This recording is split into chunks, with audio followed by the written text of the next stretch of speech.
ایک رات خلیفہ ہارون رشید نے سادہ لباس پہنا اور اپنے قابل اعتماد ساتھی کے ہمراہ بغداد کی گلیوں میں چہل قدمی کی۔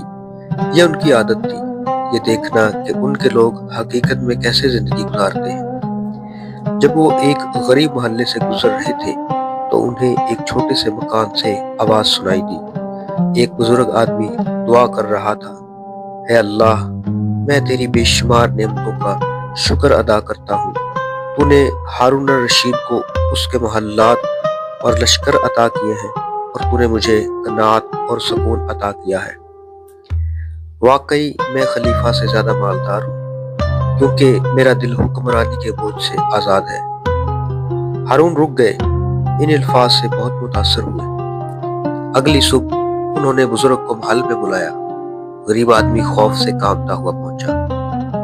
کیا تمہیں اپنی کل رات کی دعا یاد ہے؟ ہارون نے نرمی سے پوچھا۔ بزرگ کا چہرہ زرد پڑ گیا۔ معاف فرمائے اے امیر المومنین، میری کوئی بے ادبی کی نیت نہیں تھی۔ ہارون آنکھوں میں آنسو لیے مسکرائے، تم نے سچ کہا تھا۔ ہر رات میں اپنی رعایا، انصاف اور سرحدوں پر دشمنوں کی فکر میں جاگتا رہتا ہوں۔ مجھے بتاؤ، تمہاری قناعت کا راز کیا ہے؟ بزرگ نے جواب دیا، اے خلیفہ، میرے پاس کچھ نہیں ہے، اس لیے مجھے کچھ کھونے کا خوف نہیں۔ میں کچھ نہیں چاہتا، اس لیے مجھے کسی چیز کی کمی نہیں۔ میری دولت اللہ پر بھروسہ ہے اور یہ خزانہ کوئی مجھ سے لے نہیں سکتا۔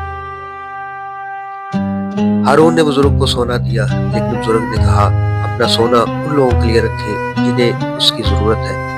میرے آقا، آپ نے مجھے اس سے بڑی چیز دی ہے، آپ نے میری بات سنی ہے۔